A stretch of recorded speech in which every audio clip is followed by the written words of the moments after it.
All right, hello, everyone. Hello. Okay, so this is the first time that we're here with this setup. And what's gonna happen here today is we're gonna thank the library and we're gonna thank Margaret. And we have a screen that's gonna show up in one of your screens. If you're looking at all the screens right now, you're gonna be able to see and hear the room without unmuting yourself. And Margaret is gonna attempt with this new system to, after the poet reads here. So we're all facing a television and you're facing the room and the two cameras are there and there. So the tight ones for the post, so when you're reading, you're gonna be on that camera up there and you're gonna look like what you're seeing now. This is the podium and the chairs are on the side of me in front facing forward. So, so that's what we're gonna attempt to do. This is the new system. And my name again is CC Arshagra, and thank you for attending this sacred event, an international hybrid event where we're going to try to take this room, which is a great listening room, and this library, which is a beautiful thing, in this corner of Connecticut, which is a wonderfully eclectic corner of Connecticut, and merge virtual world with the real world in a way to create a portal for voices around the world. And that's why you're invited. You're here from all over the planet and all over the nation. And really quickly, the poets locally that have signed up are going to, I'm going to list them out really quickly to you, so you know who the people are here that are here to read for you from this area. Whoever signed up, and that would be Kathleen Holster, who's here, David Henry, Robert Murphy, Dolores Hayden, who is here, but she had a cold, and so she felt it was safe to zoom in, and I didn't have the heart to say no to that. So Karen Wawinski, I believe, is on her way from Northwest Connecticut, and Nick Jacobs is here, and also we have Deirdre Fisher, who is here, and those are the local ones that have signed up. From around the nation, we have Mary Jennings, who's from Chicopee, Mass. We have Alexandra Saropoulou. So thank you, Alexandra. I know she's amazing. This is happening in part because of her, especially the pilot last spring. She's from Greece. We have Ron Whitehead here from Louisville, Kentucky. Poet Aku from Japan is supposed to be showing up. I'm not sure if he's here yet. We have David Leo no, he texted me. Siwa. Woo, I got it. David Siwa was here from Maine. Kumar Prasanna from India. Mariana Alsop from Henryville, Pennsylvania. Marianne Teft from St. Martin in the Caribbean. Karen Winsky, I already named her. Martina McGowan from Indianapolis. Roll I am James from Toronto. Nick Jacobs, I already mentioned. Paul Skiff from New York City. Paul, love to see you here. Pankuri Sinha from Delhi, India. Deirdre Fisher, already mentioned her. Rick Looper is here. Angela Eureka Smith, if anyone knows how to reach her, I texted him. I did not get a confirmation from her, so you guys sitting there. Ray Jane is also, this is amazing. Ray Jane, Lantern Carrier is going to be here from London. Elemental the poet, you guys have no idea who he is, and the world should. That is a beautiful soul doing beautiful work on the planet. And then Mbonisi Zakali Sumkunto. Oh my God, you're in for a treat. He's gonna bring us home. It's a little bit of a ride. I thank you for your patience. Hopefully, Jason Wright will show up. But definitely, I believe the last one in was Marcy, and I don't know how to pronounce HLI, but I believe it's Delai Wayo from, she's in South Africa, but she's from Zimbabwe. And then Finn Hall from Scotland, I believe, is going to be here. And that is what is going to happen starting very soon. I just once again want to thank that this happened all the way back a year ago. And we shot a pilot of this with a different Zoom system, and that happened in April of 2023. And then it took the board another few months to say, okay, and they gave us a biannual. So this is the fall, there's going to be one in the spring, And I'm going to be asking you to suggest other people around the planet and to not double up locations. It's going to be interesting, but we want to make everyone happy. We're going to try to move this forward into a portal of humans on the planet, especially, and this is one of the main reasons why you're here and why I'm doing this, to open up voices where people can't speak. We are to a certain degree unaware. Many people on the planet have no idea how privileged we are to even have a voice, to be able to say something in an art form and not be killed for it. I don't say that lightly. There are places on the planet where you live in fear of speaking your mind, never mind reading your art that is original from your heart and soul to the world. And Ron Whitehead knows a great deal about this. He's one of the poets that is known on the planet, and I'm really grateful for him to be here.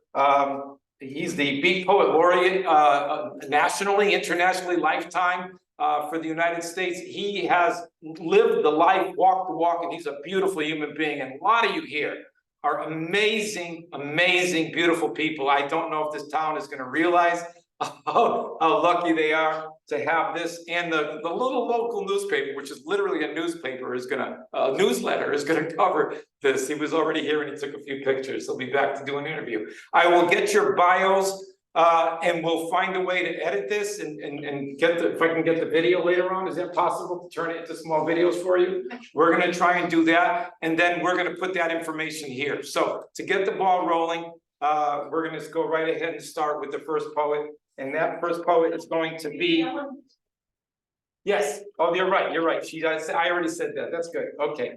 Woo! It's been a whirlwind to pull this off. But thank you again. And ladies and gentlemen, let me introduce the woman who made much of this happen, who was the conduit between the yes and the no and everything else in between. Margaret Mask. Thank you very much. Let me see Margaret.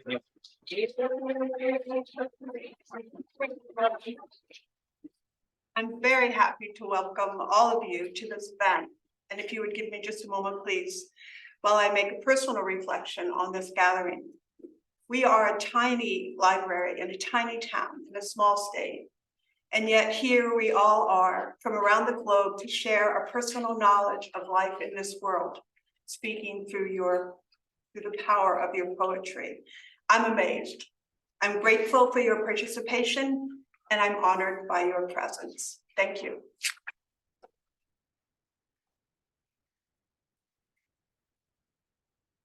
And that is a lesson in brevity, which I will learn. So, is Mary Jennings here? Let's see if we got Mary here. I'm here. Okay, you're going to be on deck, Mary. So coming up first to the podium, local poet Kathleen Hulser. And it's story, and an amazing woman. Pleased to be here. Very thrilled to be part of this big event and connected with these people around the world. As Cece says, it's amazing to think of how many words there are in circulation out there that we don't hear except through events like this. So I'm going to read two short pieces. The first one's called Presumed Abandoned. You mean the backpack on the subway bench. I mean my aching heart left outside in bad weather. To be abandoned, you first need to belong to someone, to be intertwined and thoroughly mixed up with them. To be so close, no sound can slip between you. So close, no light can dart through. Separation unlocks the storm, chafes the skin, and batters tenderness. Exposes fragile self to scrutiny, the hard knocks of society, taking trouble out of the way. Although the lost and found is a quiet space.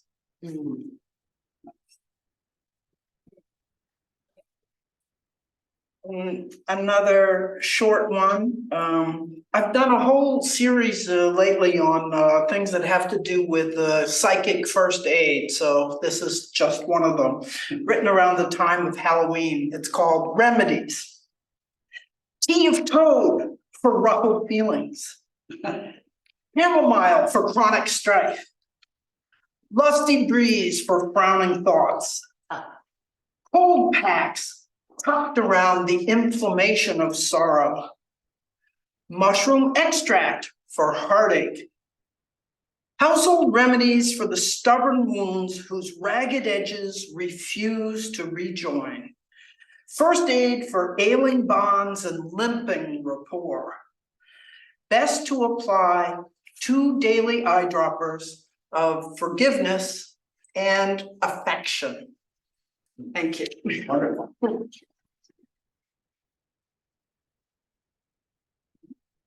So I don't know if you guys can see the room yet. You want to show them really quick what we have here with them? Oh yeah, there we are. It's one of the squares. It has my name on the iPad, but this is us here. So there's a hanging like soundbar microphone in the room, so we're mic'd up. So it's instead of unmuting yourself, but it's the first time it's been used this way. So Mary Jennings, you're next. Mary is an amazing poet. Just traversed the course of being and becoming a poet through so many passages, through open mic, through running her own venue, to writing about her life, to getting involved in St. Quains, and now working on her autobiography in poetry form. So how about a nice welcome for Mary Jennings. Matthew from Chicopee, Massachusetts. I'm unmuted, thank you. Thank you all and good afternoon. My name is Mary Jennings. I'm going to read Into the Lone Open Fields. Took the leap of faith to go lone wolf. Partnerships don't just fold. They're spindled and mutilated. Pay when you can for needed assistance. No more compromises to see what the shepherd sees as standard practice. Just say yes and we'll be in the money. Open and trusting, you had no clue, but you had a talent for prying.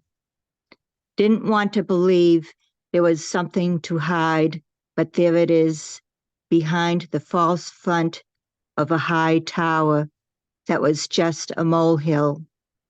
If you're not in the bureaucracy or hierarchy, you're in the void. Here's where structure falls apart, but everything is spread out.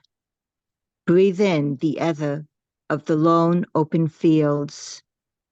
Gather what you may to rebuild and renew.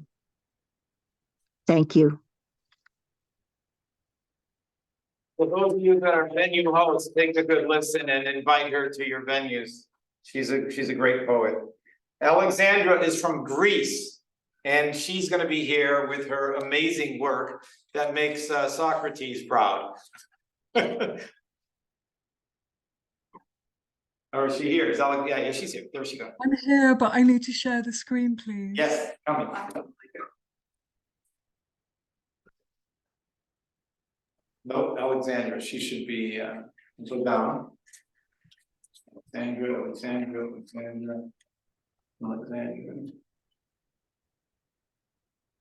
There she is. Top. Yep, there she is. Coming.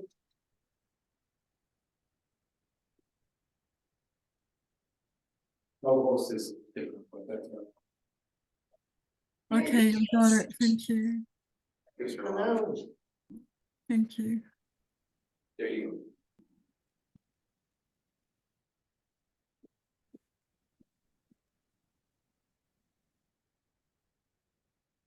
go. Line 17.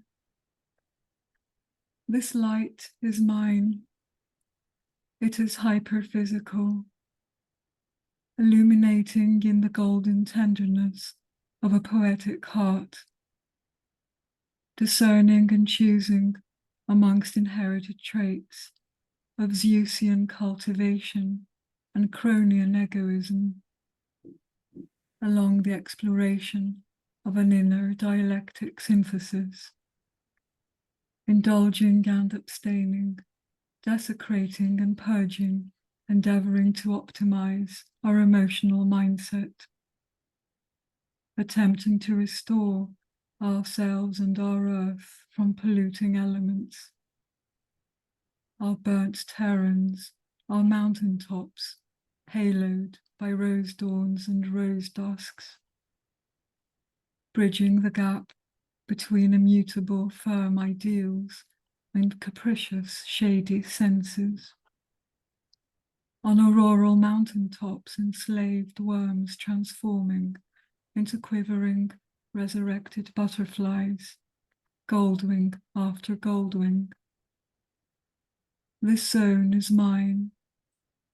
It is releasing, leaping in the contemplative homage of a philosophic mind, intuiting and electing amongst dynamical antinomies of clear-winged visualization and cyclopic blindness, along the mission of idea-morphed Daedalian inventions, upheaving Minoan waves, bursting forth from a pyroclastic flow of Aegean DNA. Frontier warriors anxious to restore our eco-formations. Our lands, our seas, our 7 skies, 7 times blue. Adjusting to natural and supernatural cosmic purposes. Argo's bow breaking into a sky sea of orgone, silver wave after silver wave. This union is mine. It is aura bonding, intensifying in the fiery sovereignty of an ascetic fulfillment, filtering and selecting amongst labyrinthine channels of Persephonic magnanimity and Tartarian beastliness, along the polymorphic emeralding of each individual unfolding.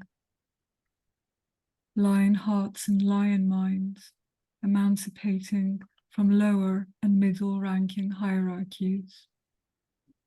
In joyous exemption from demons and illusions, from resistance and time. Evolved phosphoric suns activating towards the east, devolved dim spheres, deactivating towards the west. Delineating photodynamic and aphotic positions in dimorphic order. Sunborn unrestrained vibrancy dawning into our caves, luminiferous ether dazzling, vivid flame after vivid flame. This truth is mine. It is envisaging, polyvibrating in the vivifying fountain of pan-human axioms, clarifying and correcting amongst antithetic consciousnesses of trained logos and untrained thymos, along the reshaping of each new age, aspiring to rise into advanced halcyon apogees, formed by prime pan-universal rearrangements, superpositioned apotheosis, sending exalting poetico philosophy to torchbearers. Eros's nostalgia, tuning into the eurythmic heartbeat of thriving, ascending astric galaxies. Balancing on a symbiosis of cataclysmic and epiphanic laws of creation. Dodecahedron galaxies overflowing with humans and gods, reaching the borders of zenith beyond, after zenith beyond. This sweet flying is ours. It is absolute, emblazoning in the progression of the idea, the pan-fiery great idea. Thank you.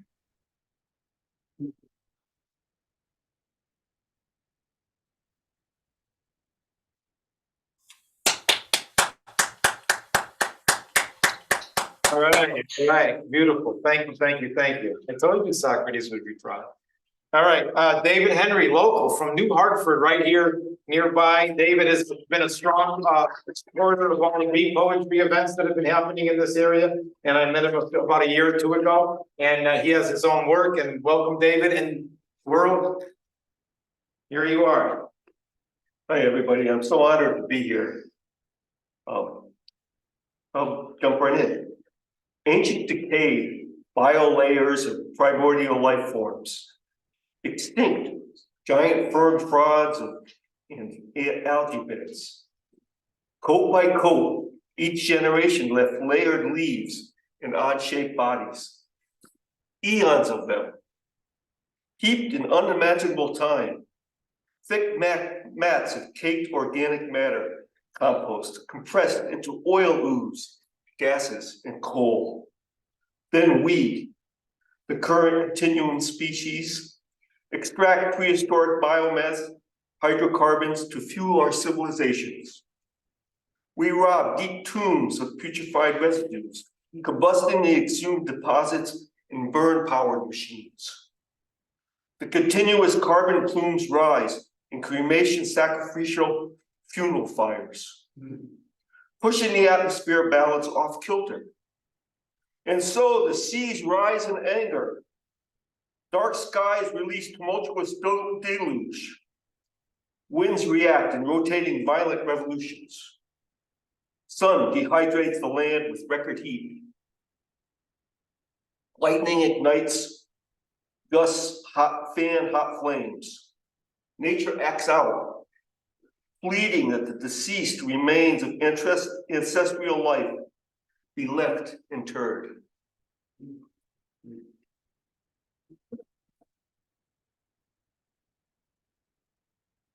I've got 3 minutes, but I won't try to take it off. This is this Moments in Progression. That's the title of my book. These moments in progression take a precise set of measured travel time and spin distance of planet. The cosmic running clockwork motion traces elliptical ring orbits around a jeweled central star. The galactic counting machine is busily adding up twirls and go-rounds while surrounded by this enormous expanse. The constant now is segmented into duration divisions of a revolving, mechanized, lamp globe lit half blue. An adventurous renegade thought launches an escape pod from gravitation. Through introspection of perception and deviation of viewpoint, thought extricates itself from the apparatus planetary gear workings of time-space sphere movements. It there ignores the focus on the positional relationship of stuff, of motion to such.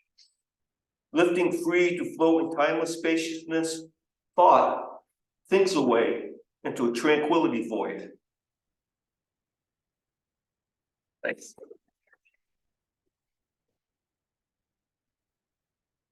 All right, thank you, David. Next up is going to be Ron Whitehead, and if he's here on deck, if you want to get ready, is going to be poet Aku from Japan. Ron is one of the important people in the history of the Beat generation. I can go on I can just forever. This is a beautiful human being who has done the work and lived the life and lifted himself up through the actual knowing of many of the iconic beats of our time. There's a documentary on his life. I really suggest all of you take heed to this man's word, his life, his writings, his mother. I include his mom, his amazing story. And so, ladies and gentlemen, world, welcome Ron, and Ron, welcome the world.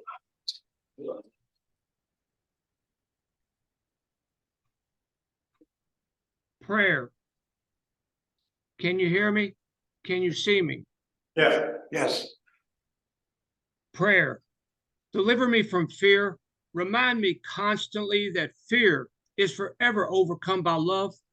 Deliver me from power, for power without love and wisdom inevitably leads to war and destroys anyone and everyone in its path, including the one who has power but lacks love and wisdom. Deliver me from the disdain of arrogance, elitism, privilege, and the illusion of superiority, for no one is in any way better than anyone else. We are all equal. We are all in this together. Deliver me from the violence of greed. Grant me the desire to live simply and to share earth's bounty with others. Deliver me from the silence that enables any and all manifestations of abuse, war, and evil. Grant me the necessary balance of love, power, and wisdom, enabling me to be a nonviolent warrior for peace, love, and understanding. Grant me the ability to be a good neighbor and to dwell in harmony with nature.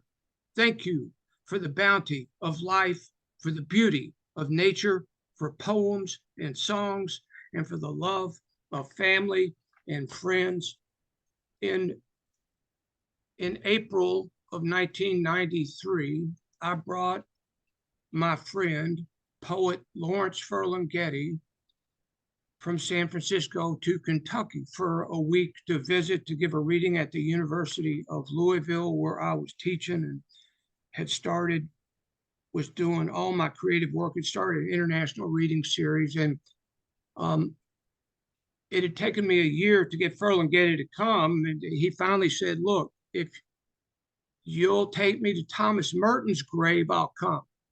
And I said, done. So I took him to Thomas Merton's grave, the great spiritual writer and poet, at the Abbey of Gethsemane.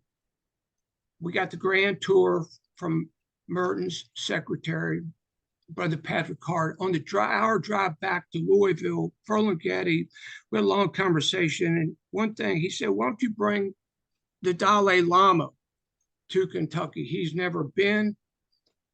He still talks about the impact, the influence Merton had on his life, and continues to inspire me to become more ecumenical in my worldview, accepting people of all faiths, all religions. And so I worked for a year to bring the Dalai Lama to Kentucky. He finally came, and I had the opportunity to ask him one question. I told him New York University had invited me to produce a 48-hour nonstop music and poetry insomniac-a-thon to kick off their week-long celebration of the Beat Generation. And I said, Your Holiness, will you please share with me a message I can then share with young people of all ages, because over 300 of them will be performing at this event I'm producing at New York University. And he smiled and gave me a long message. And through some kind of spiritual transmission, it's the first time this had ever occurred in my life. This was April of 1994, a month before the NYU event.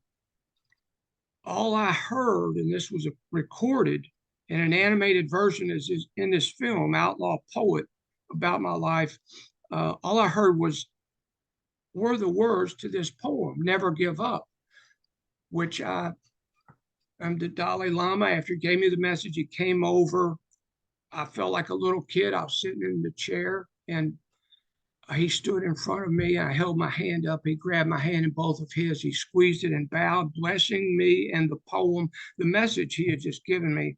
I sent him a handwritten account to Dharamsala, India, of what happened, what I experienced in the poem, and asked for his blessing to publish it and share it with folks, which I've been doing ever since.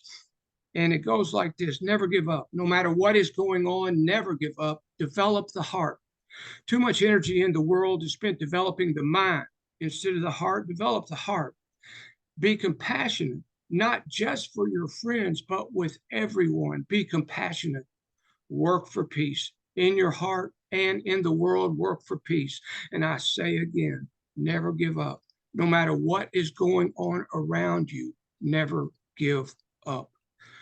So thank you to His Holiness the Dalai Lama for that experience, that life-changing experience. Thank you to CC for all the hard work you have done to put this amazing event together with folks from all over the world. It's an honor to be here with you all. And I've got a meeting with folks in Austria who want me to produce a Gonzo Fest Europe 2024 in Austria next year. And so otherwise I'd stay for this whole event. I'm going to stay until 10 minutes till 3 Eastern time, and then I've got to step out. But I know y'all continue to have a fantastic time here and continue to listen to this beautiful poetry. So thank you all. Thank you. Okay, thank you, Ron. I know I can hear Raul listening to that. Did you feel that? People, can you guys know? So invite and interact with this man when, if you can. He's a blessing to know. Okay, let's see, I think I already mentioned, is Japan in the house? Did Poet IQ make it? Yes, right, thank you, Japan. It's a different time of day and night, but this, under this same sky, we're all here. All right. Now it's time. Oh, You're about to experience something. 4:30 a.m. Come on, so sleepy. Joke aside, today I wanna show you the peaceful poetry. Every time I watch the news of Gaza, come on, I can help saying stop the war. So I want to read it, praying for peace. Take a watch.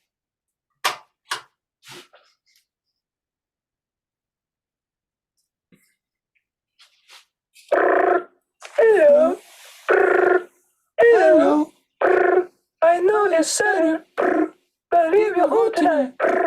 As far away from there as possible, cause we're gonna bomb the sunrise. This bomb is a peace bombing. That is why I'm giving you this kind order. We are the army of justice. At the spirit of this, I'm calling you on your home phone, not your cell phone. We are the nation of justice. So you know your personal info. Please be assured. We won't peep into bed. Just protect you from the enemy. You call us enemy, but that's a big mistake. As the saying goes, a traitor within the walls. We are fighting this enemy for you, and the bombing will be to destroy this enemy, your real enemy. So it doesn't matter if you lose a house or two. Life is a treasure, so please run away tonight. Life is a treasure, as long as alive, things will work out. If you die, it's all over. So please run away. This song is a sign of a friendship. Run away during the music.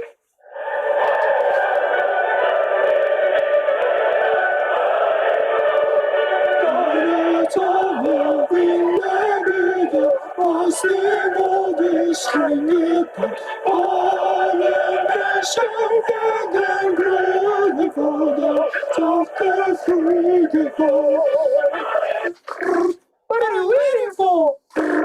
Run away quickly. If don't follow me, after these words, don't give a f anymore. Peace is achieved through action. If it's just words, even an idiot can speak them. Let me show you the proof that I'm not idiot. So long, my friend. Goodbye. Goodbye. Goodbye. Goodbye.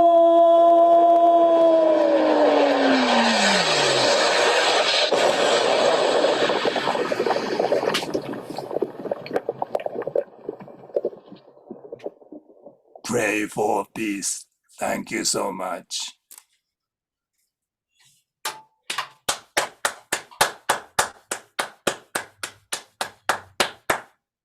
Thank you. Thank you, my friend. Thank you, my friend. I'll get some time. So poetry film is a growing genre on the planet, and many people have not seen this, and his work is now in poetry film festivals that are popping up all over the world, which I just learned about, that there's actual a growing movement of poetry film. So he's a filmmaker in the poet world. So thank you for pioneering, and I believe this is a door for poetry, performance art, and museums to merge. So thank you again, Poet Aku, for your work and your vision. Thank you, CC, everyone. Pray for peace. And now another local poet here to read to the world as the world accepts our local poet, Robert Murphy. Thank you. That's a tough act to follow. It's a pleasure to be here. I wrote this first poem after driving through a local city here in Northwest Connecticut, Torrington, Connecticut, in 2012, entitled Single Man Walking. Single man walking, clutching his day's bag of groceries, cigarette dangling from lips, which tell so many sad stories. Checked shirt veils stooped shoulders. Goodwill sneakers have plenty of tread left.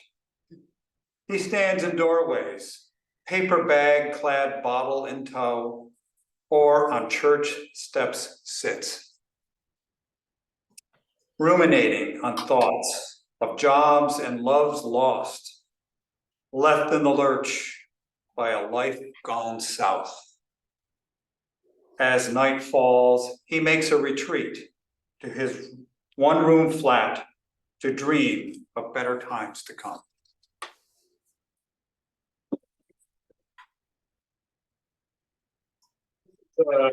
My wife and I love going to Provincetown, Mass to spend time near the ocean. And this is entitled Pilgrim Monument. It's an ekphrastic poem.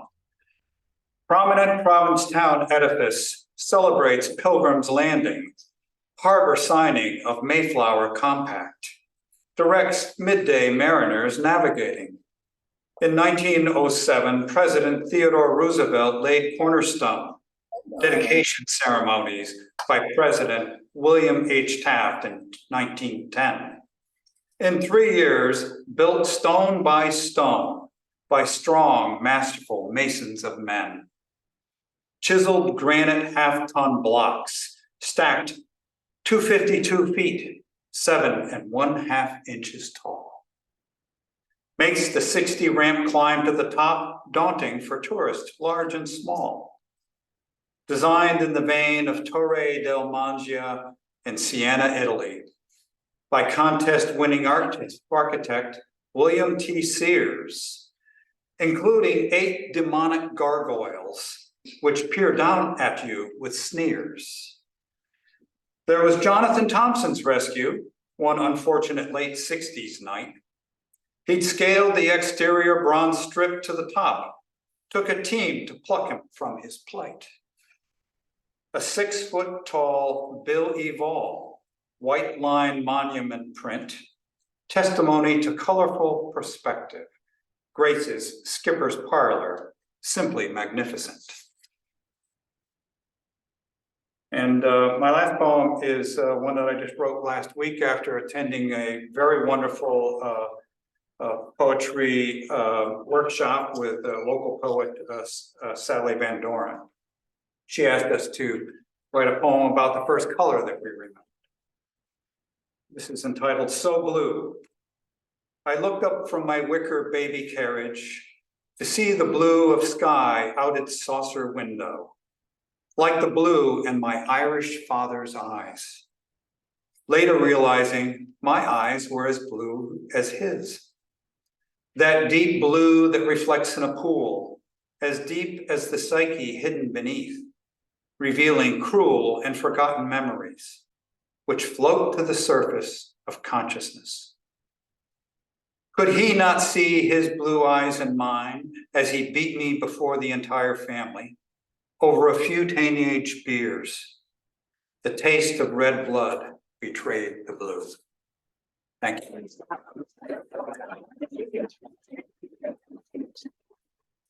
Thank you, Robert. I first met Robert at the Valentine's event that I produced in this little town. It's gonna happen again. And he was one of the happiest men I ever met behind the pole. So thank you again. Next is gonna be David. David is gonna be up next, David Leroy. Seer Wall. All right, and then after David is gonna be Kumar Prasanna from India. And then we're gonna go local again with Dolores, she's here. All right, thank you. David is an incredible person who is also on a planetary scale with his voice and his radio and his hosting and his participation and his life work in this field of doing the job of poet. It's not just a thing. Most of the people here are not in it for me. They are in it for the power of the word and the importance of it. So thank you, David. Thank you so much. I'm going to share my screen. Thanks for allowing that. Oh, only the host can share. Okay, I'm going to read a poem. Surprisingly enough, it is called Stage of the Spoken World. This is the year of the key. This is the year of the coin. This is the year of the word and the digits of the code. This year is the new alone. I take a walk in twilight quiet, Paul Valéry's sapphire habit, to break from day's webs of words.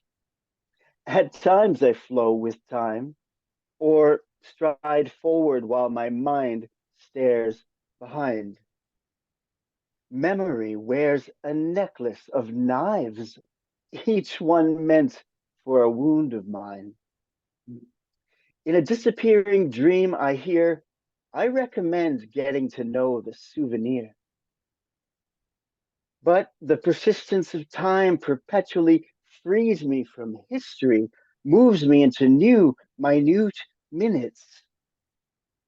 Valéry's question echoes, will you sing when you have become vapor?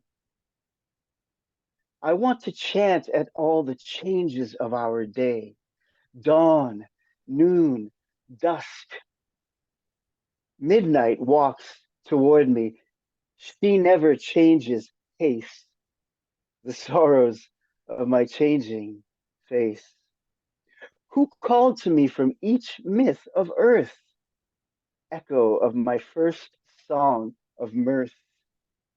Why pick up the rusted chain again of my time-worn story? Drag it across this doorstep, my shadow stains. Keep the vigil of open vision, circle of spacious time, timeless space. Outdoors, dusk has turned to dark, its tendency toward a round trip. The best way to end my nightmares is to face them. The play I appear in forever starts over, refrain of ocean waves, sunlight sculpts with fire. The now is forever a newborn I've never before seen. I touch it with tender uncertainty. Bless this welcome present. Time is the pulse of consciousness. Another flash dream firmly murmurs, they're not going to alert you. This is the start. Now, onto the stage of the spoken world. I can only sing on this side of the curtain.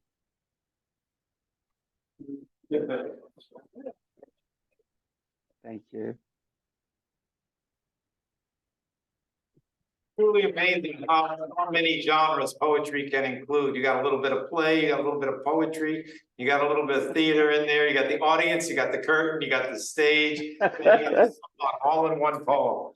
So it's a lot that goes into the soul that drips out onto the page, and then when we deliver our own work, that's why it's so important to have poets in their lifetime to read their own work, because sometimes no one else can do that as well as they can. Kumar Prasanna, along with Umesh in India, who was here at the original one. Thank you for all the original artists who participated in making this possible. Prasanna gives voice to probably more people than I know as far as time goes. He has venues and ideas and concepts and interview shows and an open mic in India. And he's never, I don't know how he sleeps, but welcome this man into your home, into your hearts, into your lives, and into your venues. This is Prasanna Kumar. Thank you. Thank you, Sisi. Thank you. Thank you for making me part of this wonderful hybrid event. And thank you, Margaret, for arranging the setup. And this is Prasanna Kumar. And thank you, beautiful souls. Here is my piece. Again, I scamper to find the peace that's restless with its lost essence. Now its very existence is at stake with the maelstrom of bombings and shellings, the presence of which being snatched away by the communal rights and clash of ideologies. The peace is wailing at the stands of hearts, callous of listening to the cries of the newborns at the places of burial. The yet to be born are at wit's end to see the gory images light strewn in the borderward of distress. The peace is in shadows, wondering when it regain its pious stance of fluttering the wings of harmony in this otherwise inhuman sense. I for the one wishing the peace to get its desired place. Thank you.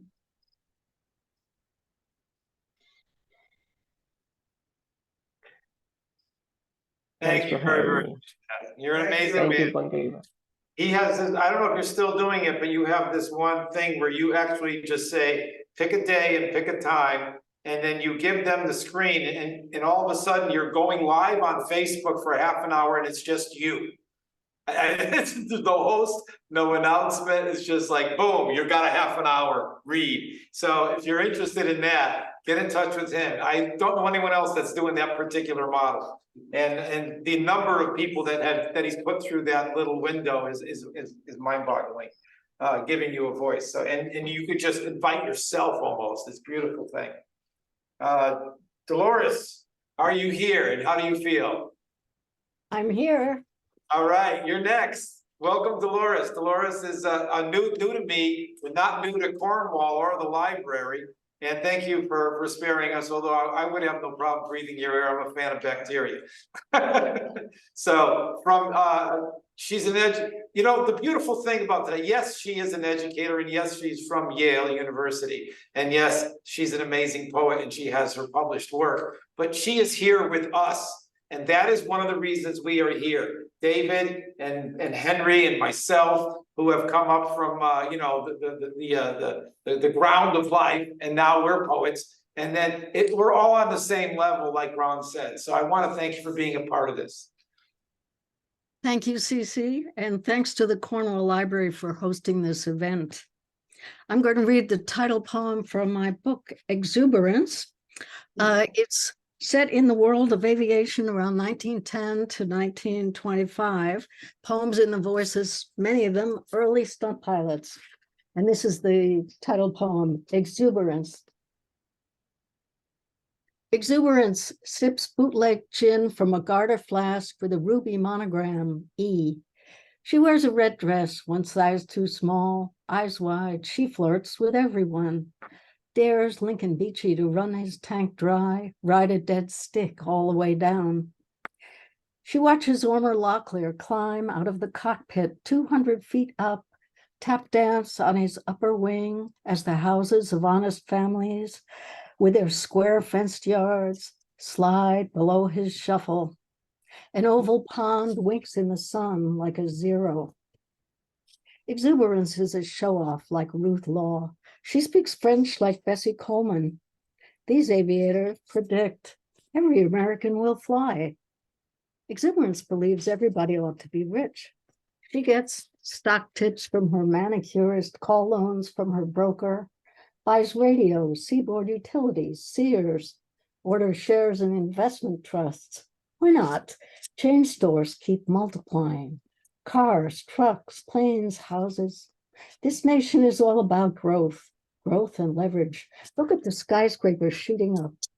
Men rivet steel, floor after floor, high-speed elevators spring through the cores, planes soar over them all.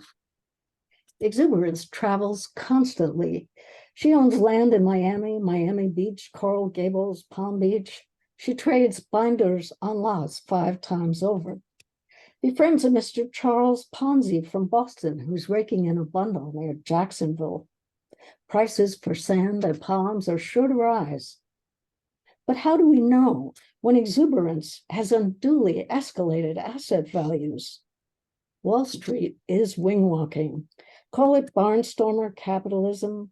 Soon the bankers and the brokers will steal the aviator's lexicon, claim their own tailspins, nosedives, crack-ups, crashes, graph their own doomsday cycles.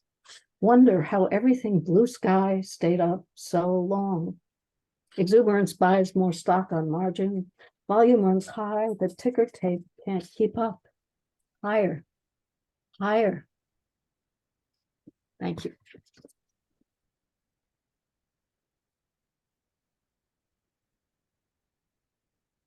You see how we merge worlds, reality with dream, with the vision of humanity and merge them, and then somehow through our work transcribe and transcend what may be impossible that lives over us and keeps us down, but yet we have our voices. So thank you, Dolores, for that. Okay, Mariana Alsop, are you here?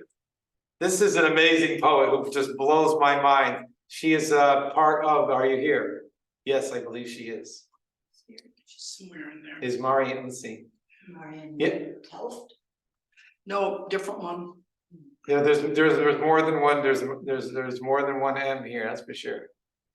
Oh, Mariana didn't make it. Oh, come on.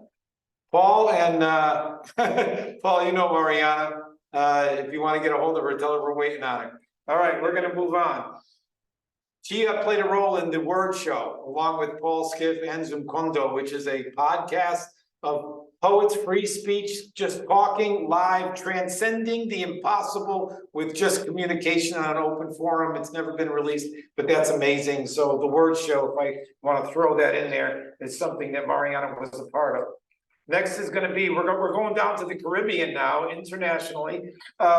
Marianne Teft is a beautiful voice. She's an educator, and she is all over the internet with her work and her presence and her art and her writings. And let's give her a warm welcome, the world to Marianne, and Marianne to the world. Thank you so much, Cece. I hope my sound is okay. I'd like to share with you first a poem that was written the very first weekend of the Ukraine war. This gray morning, I get to study the ceiling bemused, hoping the long-awaited repair has stemmed the active leak at last. I do not have to scan the terrible clouds, praying what rains from the grim sky will not drown me and my daughter today. This morning, I get to pause Saturday's long read, set my warm cup in its saucer, and push up from my table, heeding the scraping of my hungry dog at the door. I do not have to raise a broken chair from the rubble against those who want the putrid scraps I have made my own. This gray morning, I get to wallow in bed, nursing my broken heart. I do not have to lie on frozen earth, hands pressed to my chest, sticky and red, bravely sighing, this is how love ends. And because it's November and Domestic Violence Awareness Month where I live in the Dutch Caribbean, I'd like to share a poem. Please excuse some of my words. It's not my normal way of speaking, but I hope you'll agree that the raw theme demands the raw voice. And it's called Vital Sign. Her fuck you, living dead grimace could have been random teenaged anger at a semi-pulled together driver in a semi-pulled together white Nissan. the kind of gesture that generally passes for greeting on these modern roads, but something about those eyes, maybe my daughter's in a past life, or ones I had watched in the mirror too many broken nights, made me look twice at the self-cut hair haloed around that bleak face, the arm floating atop the rolled down window as she folded her thumb inside her palm and sealed it with a handful of hangnails. I knew her small, valiant fist would not unleash the finger at me this time, but instead was begging me to write the digits of the speeding license plate in ink in my heart. Reciting, memorizing, I pulled over, grabbed the first pen, and tattooed the numbers on my passenger seat, where they still remain, long after punching in the number for the cops, long after his gray Ford was stopped, long after a clipped newspaper story about a girl who returned from fuck you, living death, because she dared to raise her own hand in her defense one last time. Thank you, poets and friends.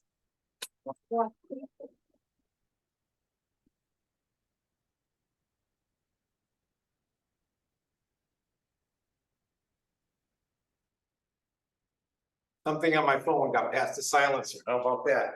Thank you, thank you, thank you, thank you, thank you, and no apologies for language that, like you said, that was a very good introduction of the word that includes language that some people may, some poets call it trigger warnings. I think that if you come to a poetry reading that you're pretty much aware that muting ourselves is not a big deal. When we have something to say and something needs to be said, poets are the ones that need to and should step up and say it. So thank you again for that. I'm not sure Karen made it. That was a long trek across the state. Let's see if she shows up. We will include her. Karen Winsky, just to mention her, is in the north east corner of Connecticut, which is a more rural corner of Connecticut than this here. She is probably the one person producing more poets and more poetry in that area, and she's doing a fantastic job. She has a book out, and we'll include that later on in some of the title runs. If we get a chance to ever turn this into a video, that's more work and more hours, but we will try. Is Martina going here? McGowan? Yes, I am. Oh, beautiful. This is an amazing poet. Also, I'm just going to let her speak for herself, but the very first time I ever heard her, I was deeply impressed. And every time since then, the same thing happens over and over again. I think you're going to appreciate this woman and her work. Thank you, Cece. I have 3 fairly short poems today.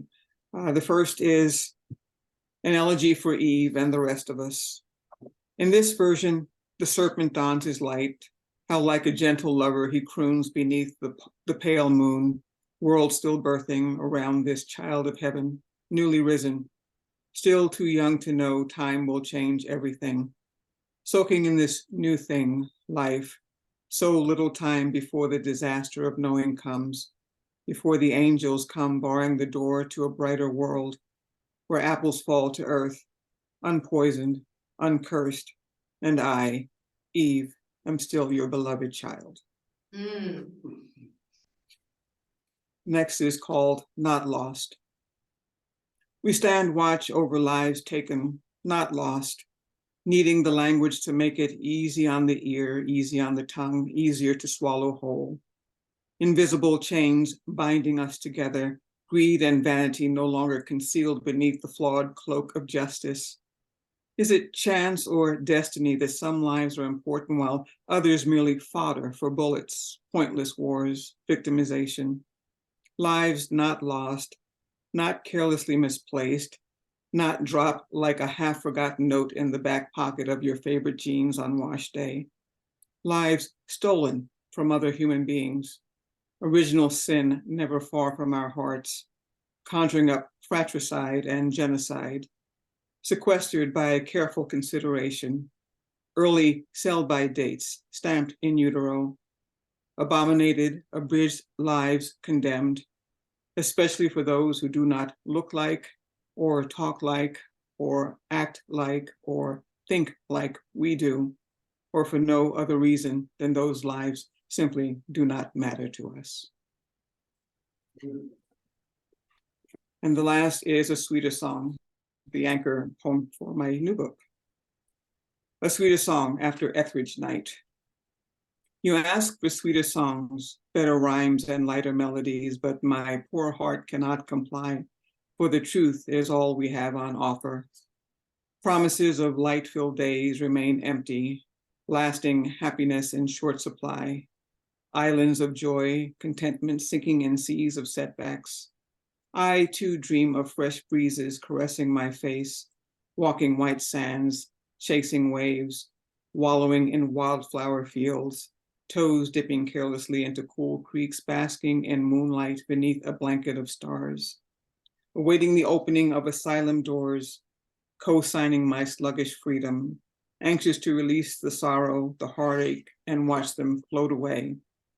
Some other day, I shall sing to you of peace and love and hope. Some other day, I shall write of beauty and nature, but not this day. Today, I am but a canary, caught in life's coal mine, inhaling double doses of air so that you may breathe. Thank you.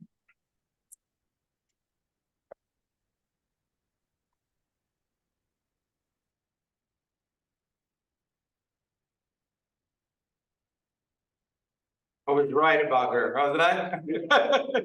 That's an amazing, you know, it's one of the most grounded human beings I've ever seen. You have a center that is so strong that it just impresses me. And I wish I could be that grounded in here and now as you are with your work, your writing, and your presence. You're a gift to us all. Thank you. Thank you, Cece. Okay, now, so that was from Indianapolis, India, leaving the Caribbean to Indiana, and now we're gonna go up to Toronto. Raul I. M. James, he is a sacred man on a beautiful mission to bring voices into the house of love and the communication about it.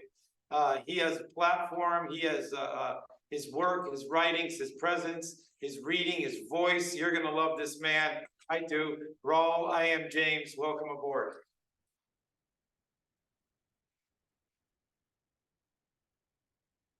I guess I should unmute first, eh?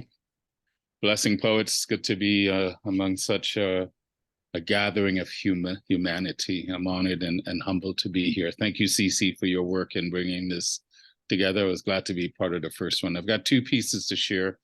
A new one that's relatively short, and then I thought I'd recite the one I recited the very first time, because I think it's fitting, even more fitting with all the strife that's going on the planet right now. This first piece is called Out of the Ethers. I drifted overhead in silence as a matriarch of billowing clouds. Inspiration is no longer hidden, released as a whisper of tomorrow from the sage of time in my mind. The fables of alchemy conjure spells of wonderment. Folklore casts metaphors of chaos that transcribes intent upon my soul. The warrior's pen holds back death, for its legacy is an expression of time.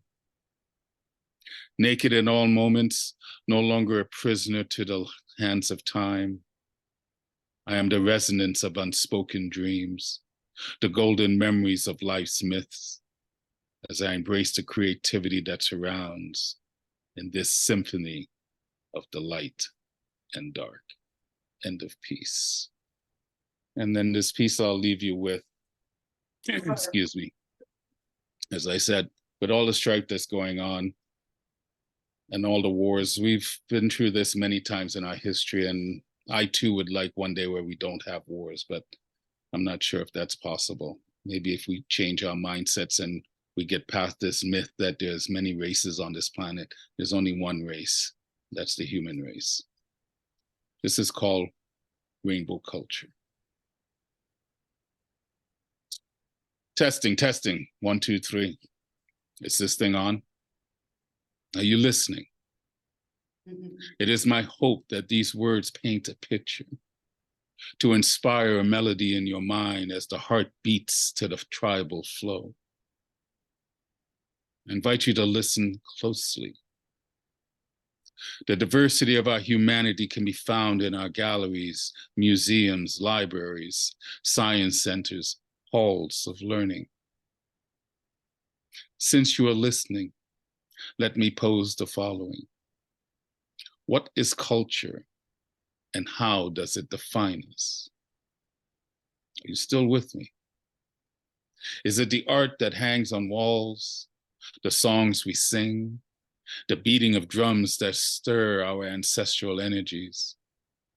Or is it the tribal dance of generations past? Is it all that we have done, all that is to come? Is life culture, and does it define us? Now that I have your attention, our flow that vibes is culture. Imagination constructs a creative life. It forms our highest civility. We are people of color, black, red, white, yellow, brown. We display our art with pride. It is our earthly joy. It is our earthly soul joyously speaking, a rainbow of cultures blended as one. Culture is an expressive, creative, imaginative perspective of life. We are a tapestry of dance, song, music, words, art. The human rainbow arcing from heart to heart. Our collective inner voices are woven together. It is an expression of our humanity. Still with me? Culture is family, the root of our society. From painting on cave walls to banging bones after the hunt, we crave the outlet that fuels our creativity. It fires the imagination. It is a portal into our collective soul. It gives us license to express, protest, revolt, change, and accept who we are. Our internal art is our culture, the rainbow dance of connection. Culture is a window to look back and vision forward. The door we peer through, our evolutionary growth is reflected in all that we are. It is the dance of mind and body, the air we breathe into song, the thoughts that pen poetry. Culture is our hope, our aspiration. It speaks to the power of our spirit. Before I depart and say thank you for listening, know this. The collective creative energy that shapes our realities is our collective expression of life's dance. When we witness the inner art that defines our culture, we move closer to mindful acceptance of ourselves. Culture is the sunrise and the moonlight of our inner art. We sing the same songs with different words. We dance the same dance to different rhythms. We write the same words spoken in different tongues. And we brush the same strokes that blossom in different colors. Culture shows the soul of our community, our home. It's how we define our uniqueness as one. One humanity, one art. We are a rainbow of cultures. Thank you. Blessing, poets.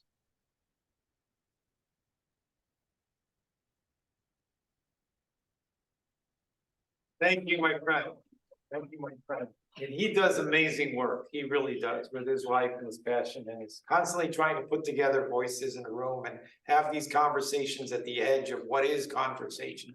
And can we achieve all the things that he articulated in that poem? So thank you, Raul. Am I saying it, Paul? It's Paul with an R, Raul. So you gotta forgive me. I said, okay, we're good. All right, next we're gonna go local again. Sitting over to my left is Nick Jacobs. He's gonna be up here in just a moment. Nick is an amazing, eclectic guy. If you live in a town like this, you have to have a guy like Nick in your community. He collects and cleans old typewriters. And sometimes you see him by the river with a typewriter and a piece of paper writing a poem.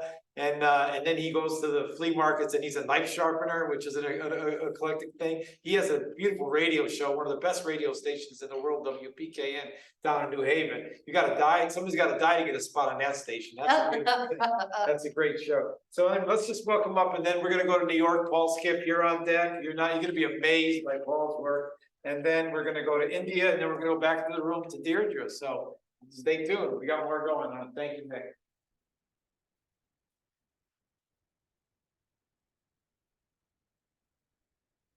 So in the opera Dido and Aeneas of Henry Purcell, I heard it because my dad had an LP. Otherwise, what teenager would listen to that piece? But there's a song, the sailor song, when they're getting ready to sail and they sing this song. It's the same old song where and at one point they say, take a boozy short leave of your nymphs on the shore and silence their mourning with vows of returning, but never intending to visit them more. So I put that in the phone. And this is not a sonnet. Love gets wasted, blown away into the universe. Where black holes get it, their bugs eat it. Hide and seek, I see you, and I raise you 10 trillion light years. How is it that the only thing worth living for or by ends up shitted out by the bugs?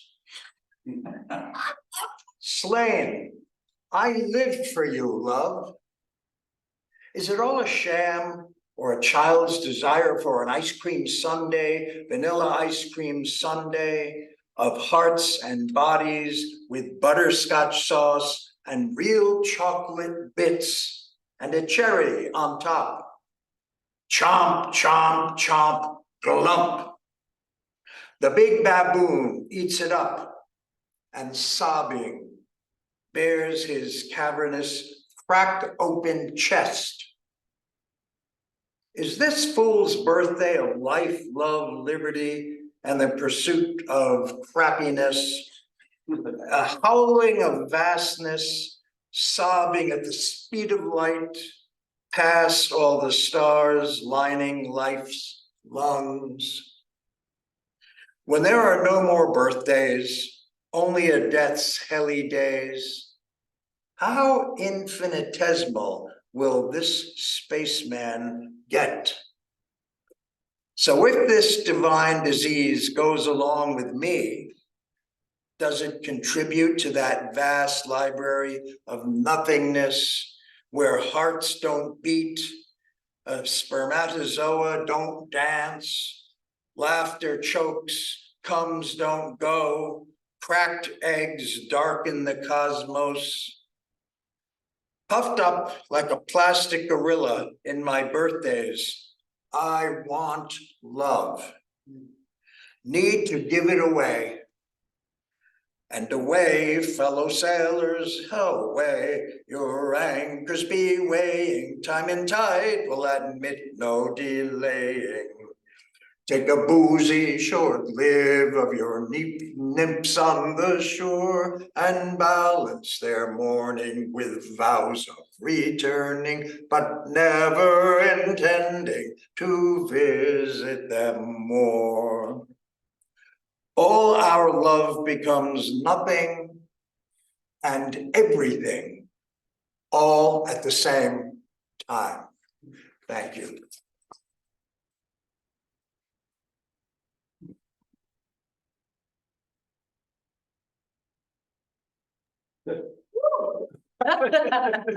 That's my applause. Did you guys hear E.E. Cummings in that?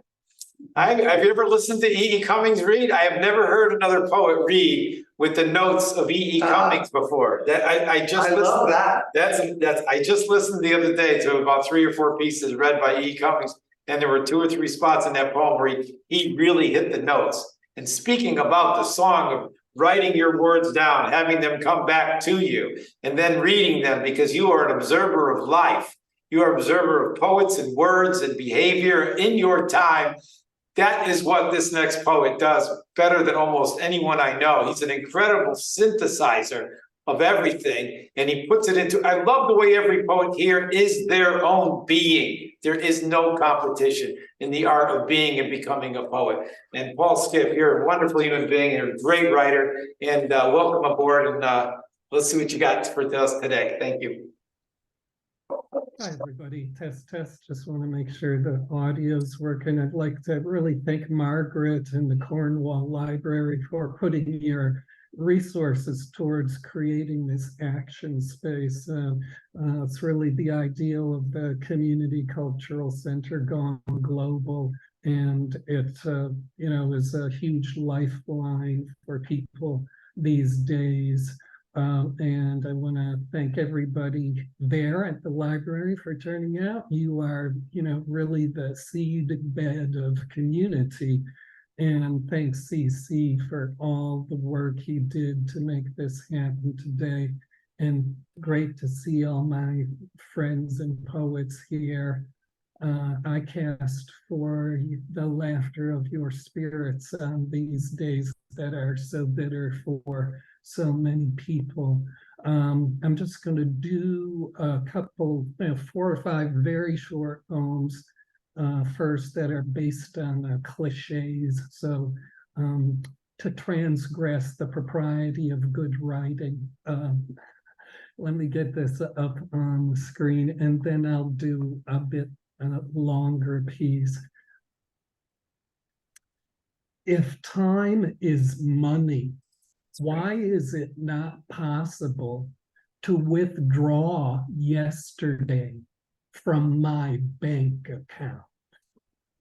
The next one is, the rat race does not have a finish line. The next one is, because politeness and propriety are delicate, vulnerable appendages exposed in their oppressed, inhibited postures of social conformity on the foot of the status quo, do not step on anyone's toes, is a demand to muzzle your true outspoken self. The next one is, a brazen winning move played on blind side of rules, now made into out-of-date, irrelevant nonsense, a game changer, switches on advantage that leaves normal expectation in the past with no chance. The next one is, when a lesson is learned the hard way, harmful mistake is the teacher delivering education that has a price counted in the consolation of at least now you know better. And I'll finish with this poem. So let's see if I can get it up on the screen here. Okay. Should we ask him if he's sharing screen? Okay. Here we go. The human dream endlessly arrives here for a moment all the time. Every color persists longer than dawn, waking one answer rings. Deep current human with growth, tomorrow of continuance has imagined alive our love wind listening need made. Singular, now life in you unlearned its way to becoming more alive. Home is here for a moment to wash away in eternity's no place. Which time is there of what nothing needs? Understanding majesty of every emotion all at once. How we appear as one another in our self-feeling. Singular, now life in you unlearned its way to becoming more alive. Holy and vulgar, outrage and bliss, higher than passions, indifferently luminous, above earthly predicaments, moon will still ascend. Understand and reflect only from the ego out. A value for never is ever shown, both darker than nothing. The pair of nights responding once. Invisible as forgetting, it is true bonds are severed, disunion appearing far away. Living flat with synthetic motion, a story told. Confined in a disagreement, shout, encore, control, a perimeter search never found more than needed by futile stare. Wanting to know is what will tell the filling self. We inhabit each other even for what does not matter. Holding each other, then we understand respect. Holding each other, then we are equalized forward. Understanding the every emotion all at once, how we appear as one another in our self-feeling. Singular, now life in you unlearned its way to becoming more alive. From imagination's womb, enlightenment births one off this earth as material being still confined within the wander of here. What believers feel just the same in sharing, knowing lives within a life. Wide open in affirmation, equal part upon the sky. Artificial divisions in conflict themselves soon destroy. Open within for the clouds of lamps high up in the night. I tried the understanding on, but it did not fit. Revelatory eyes had already shared gathering within me, instructed by empty skies to let my name go. Recognition is the path. What is seen now recalls with the next step. Between ending and being once more, we hold parts of a moment together. The human becoming one envisions clarity, being here refines. Singular, now life in you unlearned its way to becoming more alive. Happens in the instant said by act, all reaching out defines. Transformed to singular return, feeling mutualized, standing within the every emotion all at once. Each vibration of a single revolution of the earth lived with you, holding each other, arriving into human forms of being dawned, holding each other across the flow to understand spreads in, holding each other, arriving on clarity forward to all that needs envisioned, holding each other alive as the chorus within what we want to be. Thank you all for your generous listening. It's been a delight to be here with all of you.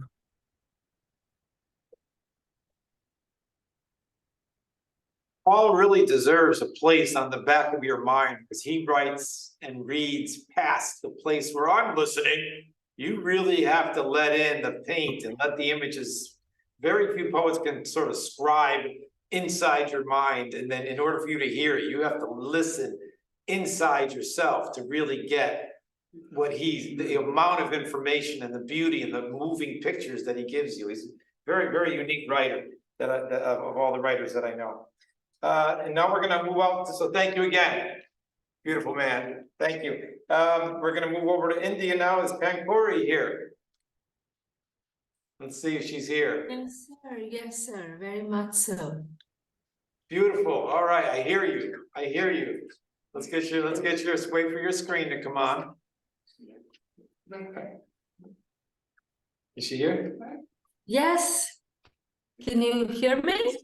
Yeah, we can hear you, but we're waiting, she's looking for your screen, so hold on a second. There it is. There it is.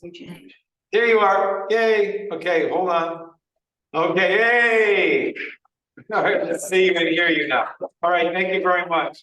So I first met Pankori through Unmesh and Prasanna from India, and then seen her around, and I just loved her work. And she was actually part of the original one. So when she heard about this one, she jumped on board again. And so we're blessed to have her. And thank you for inspiring this, for helping being one of the people that inspired this and allowed the board for us to give us 2 more. The next one is going to be interesting. I'm going to be reaching out to all of you to branch out into the world, the places we haven't been. But that's another idea that Margaret and I are going to talk about, and how we're going to bring this forward and expand this portal of community. So thank you very much. And if I said your name wrong, please do correct us, and let's take a listen to Pankori. Thank you so much, Cece. Thank you, Cornwall Library, and hello, everybody. What a wonderful evening. The title of my poem is Footsteps in Ukraine, but I would like to dedicate it to what's happening in Gaza, in Israel. Giant buses with headlights on screech to a halt, teary-faced, red-eyed mothers clutching a toddler in one hand, holding tiny fingers tightly in another, slowly walk to its gates, baby footsteps leaving motherland for the first time, for absolute uncertainty. May these images, the sights and sounds of Ukraine, melt some callous hearts. May these tiny footsteps turn around and return home. May they get to walk in peace in meadows full of flowers, in schoolyards full of teachers. May children never have to deal with landmines below and bombs above. And why are we still wishing for such a basic, trivial thing? Why do we live in a world constantly pulling itself back? Which year was that? Long Jewish march on snow? Was it 42 or 44? It has always been with me, dangling for balance on thin black ice. I once walked to the city center in a Canadian downtown in the foothills of the Rockies, along the train tracks, because walking is most relieving when dealing with the pain of discrimination. Gandhi walked to the sea with the slogan of making one's own tax-free salt. Walking is a symbol of human might, emblematic of loving triumph. People walk to be felicitated. At a time when peace is somehow packaged with corporate help and distributed in tiny handouts by big brands, how can this world turn a blind eye to the marching in of invading soldiers over lives of people recently liberated in the neighborhood? It's not the military drill or the boot clanks of a heavily armed invader, but the footsteps of the brave soldiers defending their land, tiptoeing between buildings and corners of streets, between bunkers, building bunkers in ditches, crawling over distances, over the rubble of life, ruins of faith. It's the mark of those soldierly footsteps over unnecessarily splattered blood that's going to haunt humanity for a long time. Thank you. Thank you, very kind. Thanks. You good? Okay. You good? Okay, all right. Thank you, thank you, thank you, thank you. And thank you for attempting to bring your friend in. He answered, but he didn't follow through. A gentleman from Palestine, I believe. Palestine, yes. Yeah, that would have been interesting. Yeah, and we have Rick Looper here today too. So that we're trying to merge many angles of love here. So all right, thank you very much. You're coming up next here. Okay, we're gonna welcome Loco. And where are you from, Deirdre? You're from Cornwall. Oh, Cornwall. We have a hometown person right here in our cute little community. Believe it or not, Cornwall is only about 1,300 people. And we recently had an art show in town. And inside that art show, you had to be in Cornwall to have your work at that art show. 52 artists out of 3,200. Do the math. There's artists of it. This little corner of Connecticut is basically a lot of New York transplants. So it has a cosmopolitan edge to it. And here's one of the happy people that I really love listening to. Thank you very much. Always bringing the light. Hi. Deirdre Fisher, if I didn't say your name right. You did it. And thank you, Margaret and library. It's a wonderful library. Always feeds us. This poem was written for my kid, MJ, who took this photograph. I wrote this poem first in 2008, and I revised it just this week. It still works for me. It's called Newsflash. Such a strange dream. A dwarf in bow tie and bowler hat came door to door selling lightning rods. In a bizarre twist, a small one was installed in my heart. He opened a door in my sternum, placed it inside, pumping cavity, closed the door, took away the key. I watched him, a small man getting smaller, disappearing down the dirt driveway.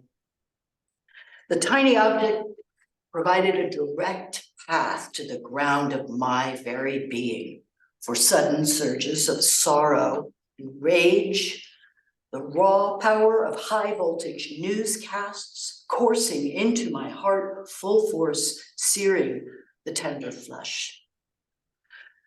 Child labor, prostitution, degradation, destitution, governmental manipulation, fattening up the corporations, promoting lies of luxury out of reach for you and me.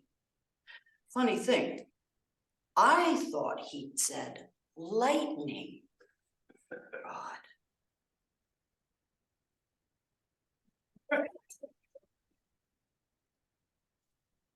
have one other I'd like to share, not as bleak.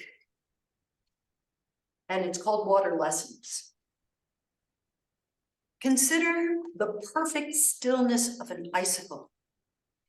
Predicted drip, stop mid-drop, the pose creates form from flow, a pause that commands a moment of peace. In the chill, light bestows its power on ice veneers over streams. They split and heave, reveal moving waters. Their hard, sparkling edges cut through to truth. We are watery beings. Change is our nature. Ponder clouds, hiding and revealing light. They carry our sustenance in their juxtapositions, the dark foreboding of storms, the warm hope of sunrises. Evening dews become morning mists and cling to our skin as we pass. Ordinary enchantments that soften the lines of what's seen, what's imagined. Travel as slowly as a rain soft on a window. If your view becomes obscured by a fog of questions exhaled upon the glass, don't worry. The elemental union, hydrogen and oxygen, will create perfect beauty scattered in brilliant droplets across the green grass of your yard. Reflected in each tiny jewel is the wonder of the sea, which moves through earth and sky to reach and sustain you. Hidden within is the essence of your life, blood, sweat, tears. So walk in the rain sometimes. Enjoy drops that dance and patter into pools, refilling, renewing, refreshing. Thank you. It's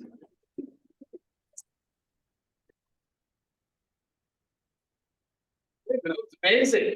Yet another side, when sometimes when you only hear a poet once or twice, you have an image and then all of a sudden it's like, that's beautiful work.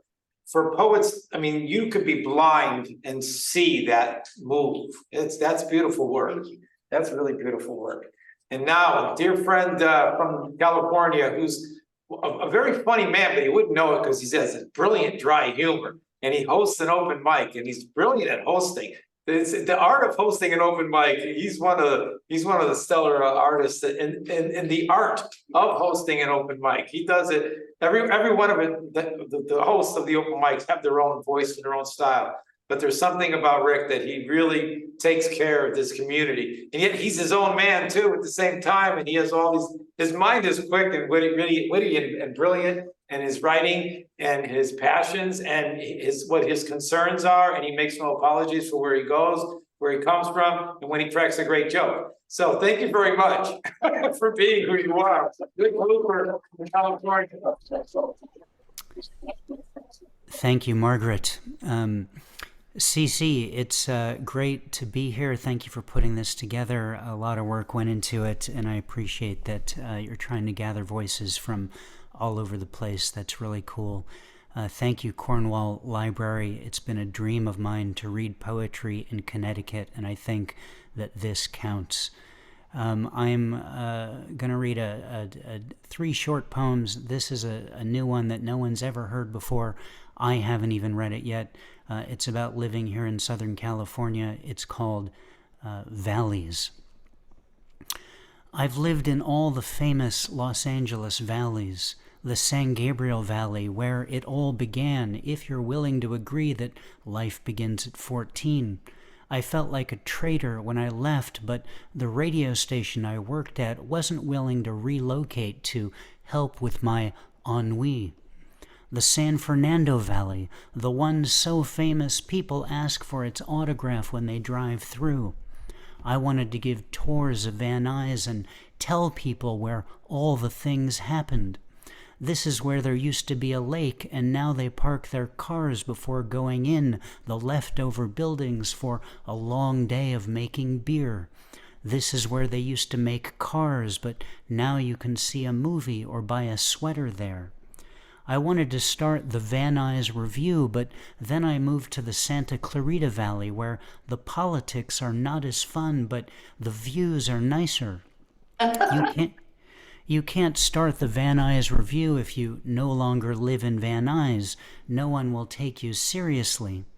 I felt like a traitor when I left Van Nuys, but I don't miss the garbage in my parkway. Actually, it's no longer my parkway. It's been replaced by coyotes and a fob that lets me access the pickleball courts. The pickleball courts, which are actually tennis courts that have gone through a rebranding. It doesn't matter. As long as it has Valley in the name, my heart is satisfied. My traitorous heart. This very short one is from my book, The Low Country Schwitz. It's a book of travel poems that I wrote while traveling through exotic cities like Savannah, Georgia, where I wrote this particular poem. It's called Opinions.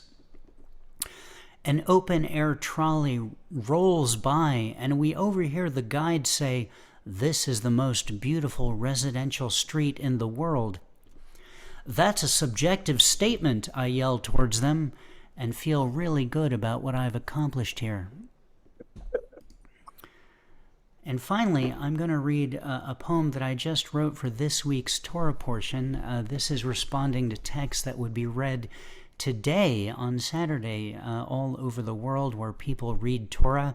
If you're attending the reading instead of going to Torah study today, this counts. And I'll be happy to write a note that you can pass on to your rabbi if you need that.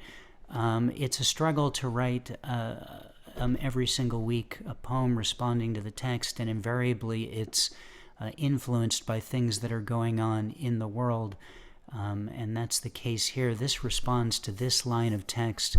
When Esau heard his father's words, he cried out a great and bitter cry, and he said to his father, "Bless me too, O my father." The poem is called The Man Who Would Be Israel.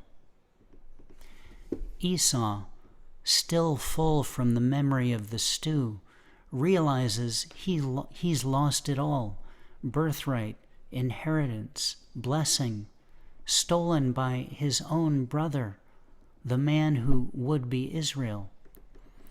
Some of the people roaming the college campuses in our terrible century tell us we're still lying, that the whole thing has been a great deception.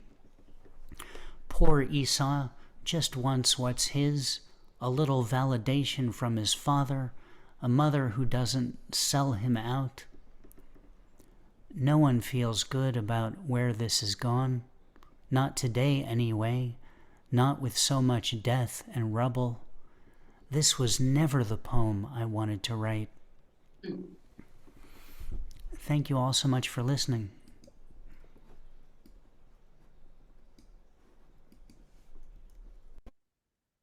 If anyone knows Angela Eureka Smith, reach out to her. She's not here yet, but it was a tough reaching her. She moved to Brazil. And, you know, he really does this week by week. He takes the Torah and he writes into it and he merges it with contemporary time. And what a time to be doing this.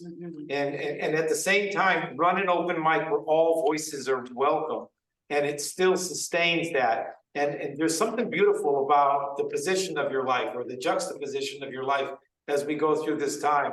And it's an important role. You got the catbird seat whether you liked it or not. So I made him smile. That's not easy to do, except on Halloween, but we won't talk about that.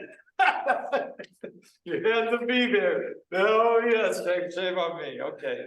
So amazing poet is coming up next. She used to host the New Eurekan Poets Cafe on Thursday, which is an online venue that has changed my life in many ways as far as how well an online community of poets can be run. Coming up soon is going to be Elemental, but Ray Jane has just recently published her book, Black Like That.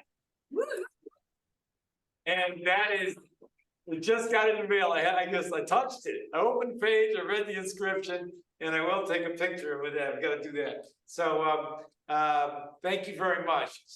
When you see this poet and this woman, her read, or when she hosts, she's just wonderful personality. And then she cuts into a poem, and you better put your hat on, man, because she comes at it beautifully and strong, and you're about to experience that. This is an amazing person, an amazing poet. You contain many worlds and a lot of beauty, and thank you for being who you are and doing what you do. And I can't wait to see you grow into the years. Age is going to do you well.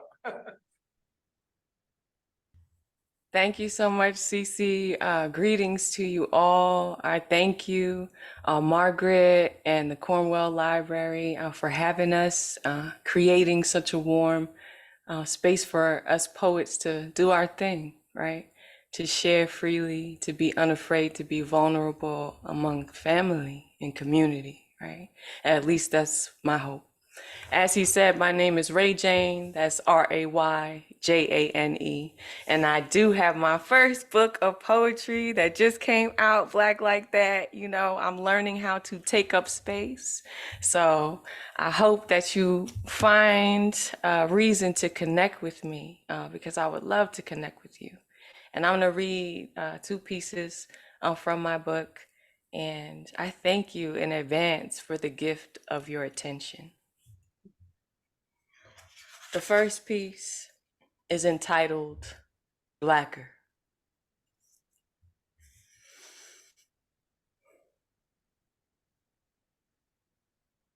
Listen, I'm only finna tell you again, I'm blacker than you thought. Real black like that side of the hand, blacker than you let me be, blacker than you want. Blacker than your chokeholds, blacker than your taunts. Blacker than black slave catchers, blacker than your toms. Blacker than you can imagine, real black like that side of the hand. On that side, black, I'm blacker than you thought. Listen, I'm only finna tell you again. And the last piece, I dedicate to all those lost, taken, plundered, still. It's entitled Mutiny. Here we be, death-defying feats, tight-roping an infinity glorious, to say the least. We rise in heaps, following great spirit forward, onward, no kin to defeat. We'd killed continuously, no death could shake our feet. Our hips mud bricked, we concrete. We are the leap, pushing forward no matter the fee, paying in blood and even in dreams. We stay pressing on through hydrant and teeth. We know from whom this strength was bequeathed. So if your skin stays too brown, stand up on your feet. If your lips were once considered too round, get your ass up and clap. Well, won't you look at that? The very thing they hated and painted on us mid-contortion, they run to foreign to implant into the body, gaudy imitations out of proportion. It's the closest the vultures will ever get to that. Fight me if it ain't a fact. As a matter of tact, I'll be polite and just let you hold that. And now we're back. And while the bombs are still falling over Baghdad, we will the light to rise over Palestine. Great God piping through our gifts, articulating in various versions of Einstein. The roots of genius are mine, telling the devil, now get thee behind. We reclaim our time, reclaim our minds, show the world the gold isn't in our minds. minds, but the deep connections we aim to find. Noting first that any crime against the rich in wine deserves collective switch, boomeranged lash of the whip to silence pseudo masses lying lips. We are already equipped. So rise and take back the ship. Thank you.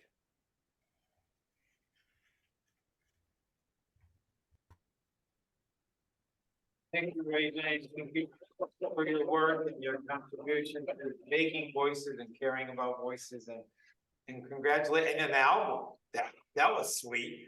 She pulled out a vinyl of this thing so you could hear. Imagine reading that book, but imagine hearing it. That's got to be a treat and a half.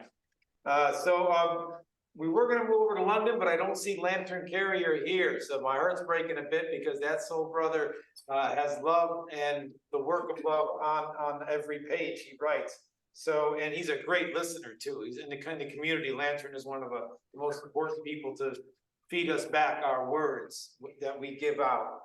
So thank you very much for that contribution. Sorry he's not here.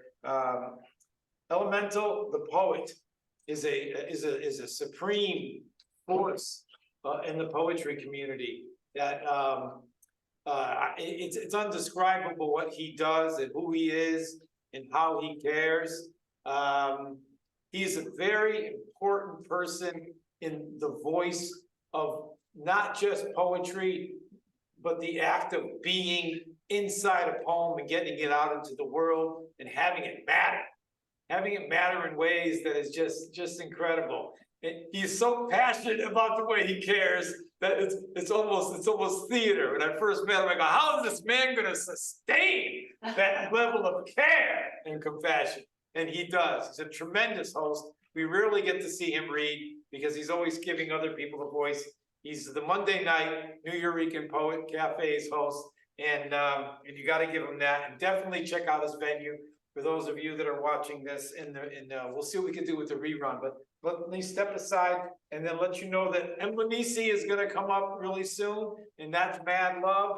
And then we have someone that I don't even know, Marcy from Zimbabwe, who's now in South Africa, is still going to read. And then if Jason shows up, and then possibly Finn Hall. And then we are way ahead of the game. We are inside the 2-hour mark, I think, or 3 hour. We're not going to have to go 3 hours. This is wonderful. I'm really glad I'm sort of sad that, hey, friends are here. So thank you very much for all that. So once again, let me just step aside and stop saying how much I love this man, because I do, but I'm not going to stop. He is one of the prime reasons that I am sticking to the piano and singing, because I just kept saying, I can't play, I just want to write the lyrics. But he has pushed me. I call him when I have a song that I'm scared of singing. So Elemental, the poet from New York City, host of the New Eurekan Poet Cafe Monday night. Thank you very much. Let's see what you got for us. So check it out. To all the poets who came before me and after, I truly appreciate your energy. You truly make this thing we call poetry move forward.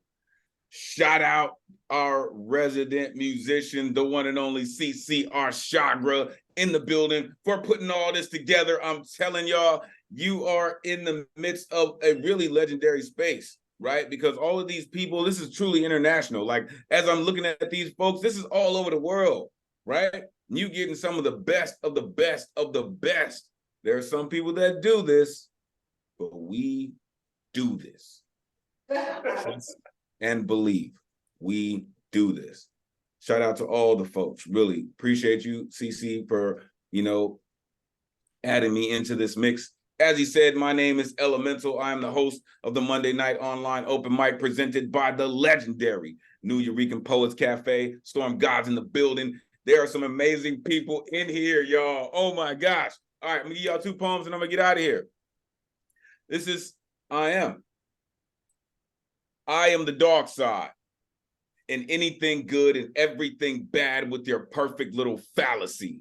A villainous conjurer of righteous thoughts I was born. Wrapped in this war paint I used to graffiti the American construct with a mutant matrix Morpheus mind frame, atmosphere rearranger, descendants of Garvey, Newton, Carmichael, X, Black Splash, their backlash with mad color. This bad brother is a protest standing still.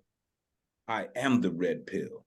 Conductor of this conscious railroad underground, speak for my people who were lost and never found. Sojourner this truth, make it Hubbard Emmett till they hear it clear. Say it loud, say it loud, say it loud. I'm black and I'm proud. I am elemental. So this, appreciate y'all, really, truly. I love poetry so much. I love poets. I love being a member of the greatest community in the world. Shout out to Blot in the Blue. Shout out to all the poetry venues in the world, right? Let's Unmesh Life. So many folks, right? But trust and believe I say that because all of these people and all of these venues have crossed paths with us, right? We are one truly great community. This, some new stuff, some new shit, of course. This is May's time of day. And then truly, thank you, all of you, for being here and supporting poetry as you have. And I'm gonna get out of here. This is May's time of day.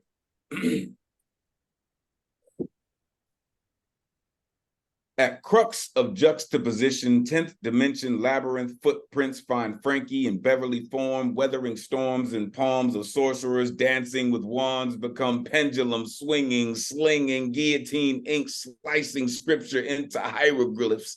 Corner to corner, every turn saga continues, wandering, wielding wilderness, whims, belief that this time, turn time around to counterclockwise hourglass logic behind rose-tinted lenses crafted for blind eyes to kaleidoscope euphoria into stained glass reminders of Illuminati illusions of choice anyway.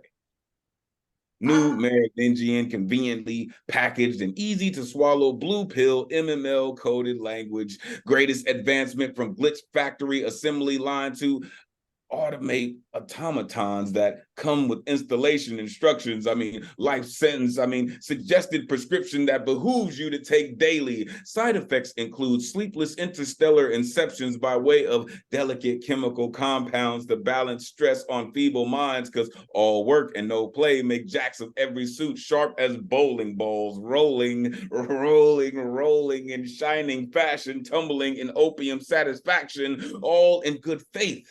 That dedicated slave, rat in cage won't wither into wasted wraith, walking dead on Wall Street cityscapes of one-ways and stop signs turn wrecking balls that weigh a ton come running into your rigorous routine. Who moved the cheese? Because hopeless, hungry hostages get hostile at home with idle hands that abandon prime directive of vertigo polymorphism. Simply follow programming. You're not lost. Your friendly neighborhood interface puts you inner space at real time, light speed, sit back, leave driving. GPS gracefully pacifying simpletons. Driving to these calculation chauffeurs who don't fall asleep, who don't sleep, make you obsolete versions of primary design, outdated, headed toward inevitability, packed on pirate-hacked highways. Cyber Mondays leave pockets anemic and super PAC obesity rates rising higher than Dow Jones barrel rolls on crude dice prices of monotonous monopoly boards. So they backroom deal, double down, new deals, straight lines into tangled webs of deception. A network of complexity leave you panicking, drastically seeking Stephen King puzzles for those Wes Craven more than just shallow screams from electrical stimulation. They want that real life experience. Patience, human. Assimilation is coming. It won't hurt much longer than necessary for your complete reprogramming. Re-education. Recoding. Decoding your man-machine language fallacy of individuality. Just lay back and let Oracle take you away. Welcome to 01. Peace, y'all.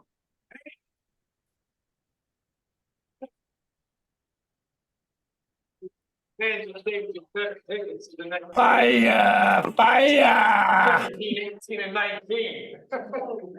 What a ride, what an artist. If you were a professor, I don't know how many genres you'd be teaching. You got too many hats. Your history hat, your jazz hat, you got your vocal chorus hat, you got your theater hat, you got a lot of hats, my man.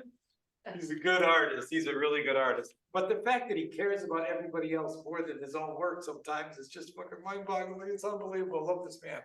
So check out his venue. You will not be disappointed. Just people, a lot of people go just to watch on Monday night. It really truly is, it's a stellar of all the hundreds of open mics online. What he does on Monday night, what time is your, 9 o'clock Mondays? 9 o'clock Mondays. 8.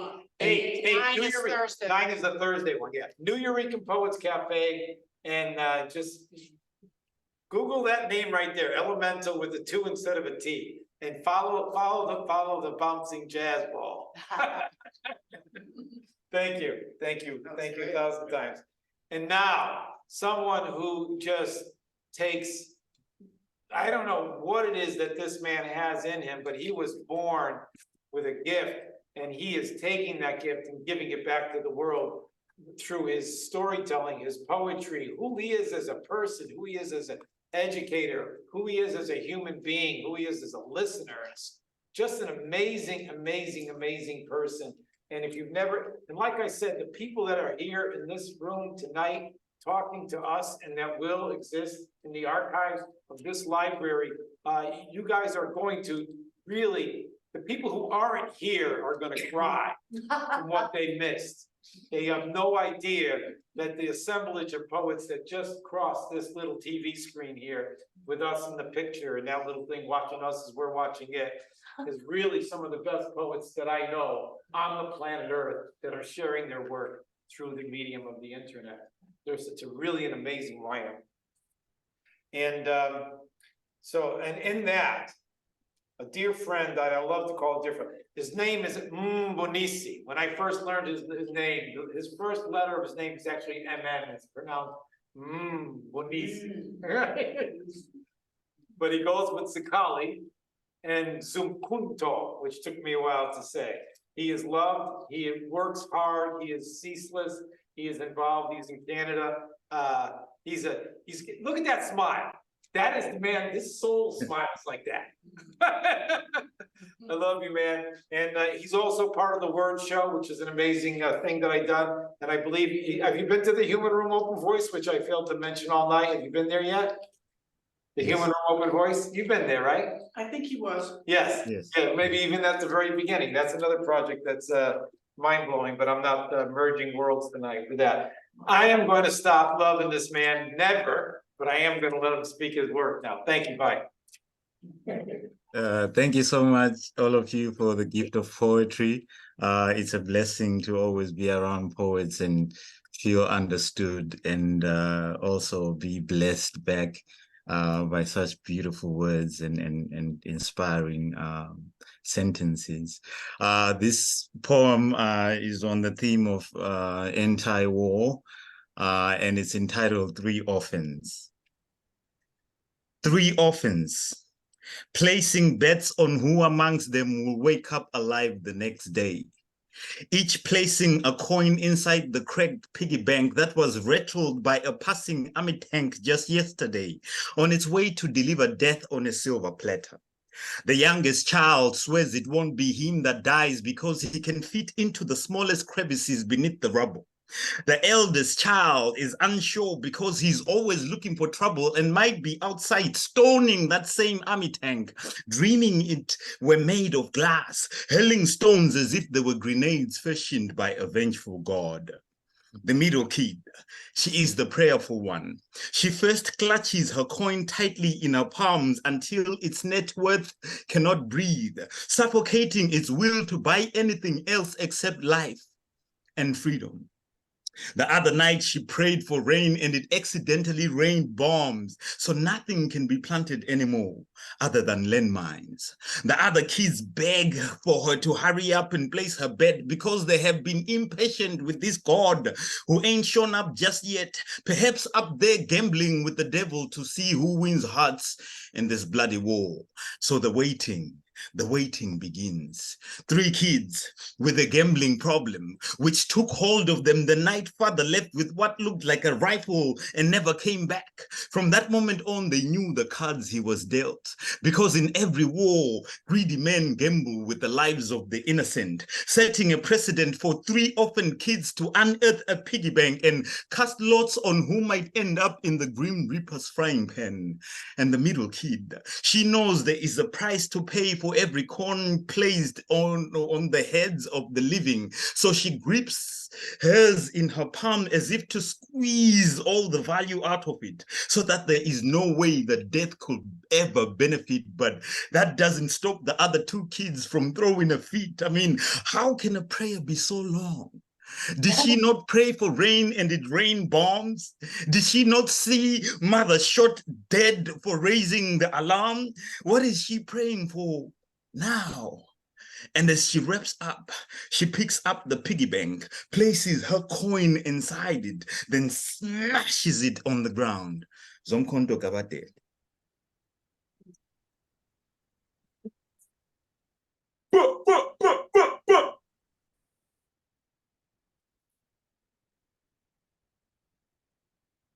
You good? Fire, fire. Are you good? You got a little one more for that? I know we're near the end, so I think, and Marcy, we're gonna go, he's from Zimbabwe, so now we're gonna go to a woman who is from Zimbabwe. And you good? You good to go? That's your contribution? I can't get enough of it. This is my bad. This is my bad. Okay, let's see if Marcy is here. Marcy is here. Welcome, Marcy. Hello. Hello. Thank you for finding us, and thank you for signing up, and thank you for answering the emails, and thank you for being here. So she's the last person to fill out the list. There was somebody who canceled. Michael Anthony Ingram couldn't make it. He was double booked. A guy from DC that has a quintessential online listening, a radio that interviews poets. You should all make sure that he interviews you. And of course, he's over 300 poets interviewed now. Marcy, how do you say your last name? I couldn't do the H-I-L. Or how you doing? Good evening. Thank you so much for this platform and for having me. You pronounce it as Hiwayo. It's Mercy Hiwayo. Hiwayo. And you're from where in Zimbabwe? But you're actually screening out of South Africa now. You can give us the locations? Yes, I'm from Bulawayo. Same place in Mbonisi. Oh, same place as Mbonisi. Oh, did he tell you about this? Is that what has happened? Oh, beautiful. I love it. That's a grapevine. But you're now in South Africa at the moment? And where? In Polokwane. Polokwane. Okay, I'm going to mess up all these sounds, but I have to try. Thank you very much. Welcome. And introduce yourself to myself and everyone here in the world. And thank you for being here in our little humble library. Okay, my name is Mercy Hiwayo, as you've heard. I'm basically a poet and a rapper, and yeah, basically that. I have 2 pieces that I've prepared for tonight, inspired is the wrong word, but rather triggered by what's happening, currently happening in the world. The first piece is titled The Weight of Your Gun. This was written at a time when Mozambique was going through its own insurgencies, and I feel like it's befitting for this current moment. African sun, staggering at the weight of the gun, let not those guns speak. Let them not write yet another genocide. The land will not forget. The land will regurgitate what you have charred in vain. Let the village leave. The soul will not be fertilized by more human flesh, buried under prayer altars. The land is already bloodlocked. It is drowning, choking on human bone. Let them make their own sacrificial lambs. We are not religion's Jesus. For us, there are no second comings, only mothers humming monotones of mass loss. That's The Weight of Your Gun. My next piece is titled Wanderers. This is more inspired by incidences that tend to happen in my home country that easily go unnoticed, but are only noticed by family members alone. This piece is titled Wanderers. The candles flicker, the yellow flames raging, carrying somber voices of women singing, a medley of songs of hope and songs of despair. The wax runs down in angry lumps, pregnant with tears of a crying mother, praying, God, give us something, a body, bones, a severed limb, a tooth, anything for us to bury, or show us something, an unmarked grave, an open shaft, his last known location, where he pleaded for mercy, where he took his last breath, somewhere where we can at least collect his spirits so we can ferry him home. He is not at peace. Thank you.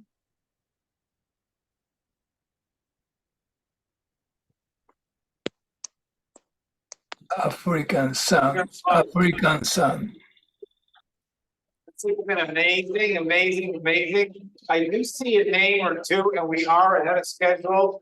But before we see if there's anyone else that wants to contribute, and I know Linda is here, Olson Graham, Linda Olson Graham is here. Maybe she'll read. We don't have a screen up with the chat, so I don't know if Margaret is seeing the chat. If you tried to message her and say you're interested in doing something, but we might have time for one more if that's okay.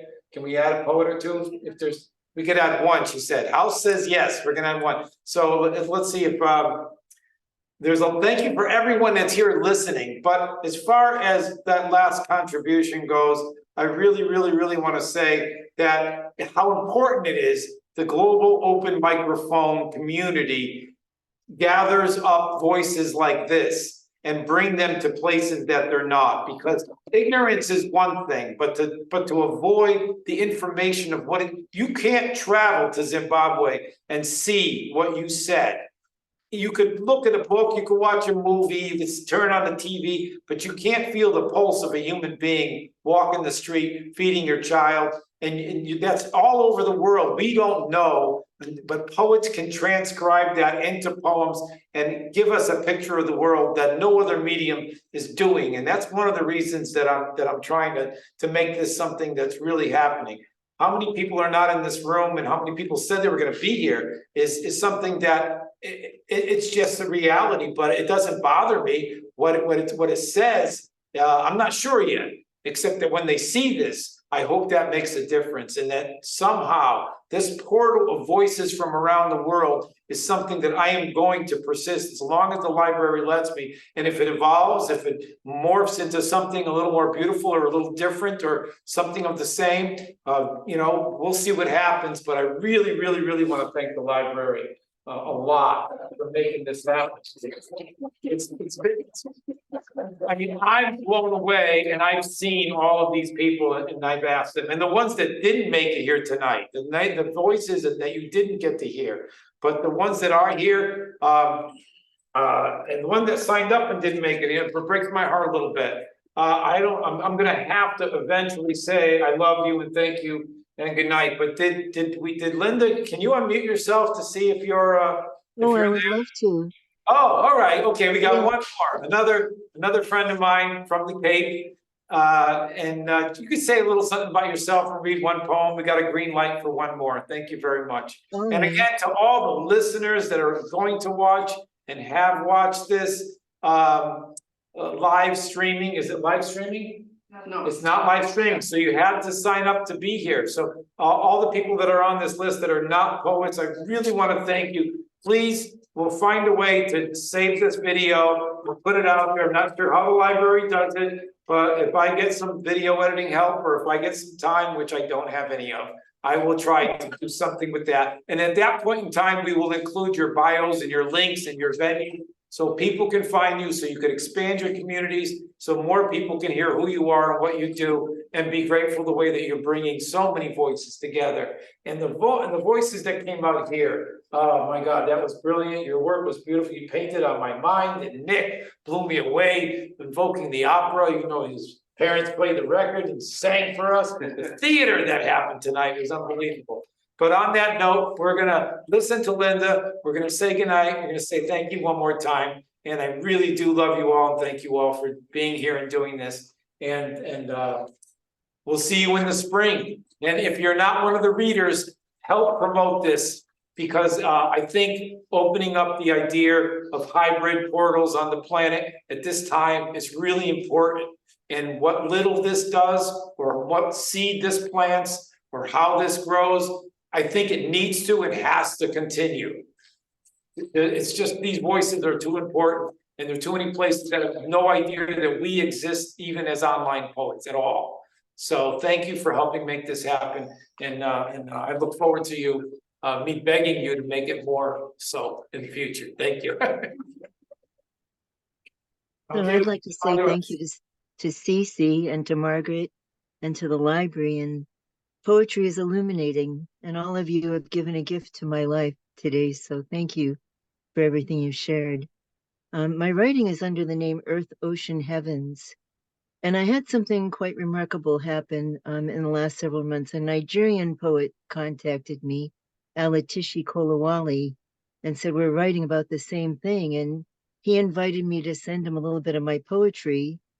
And a week later, I had a first draft of this book that's on Amazon, Save the Earth.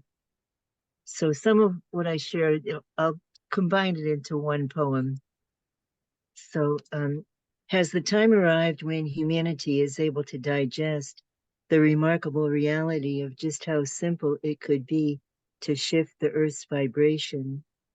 Here now, it's our choice how exactly life unfolds.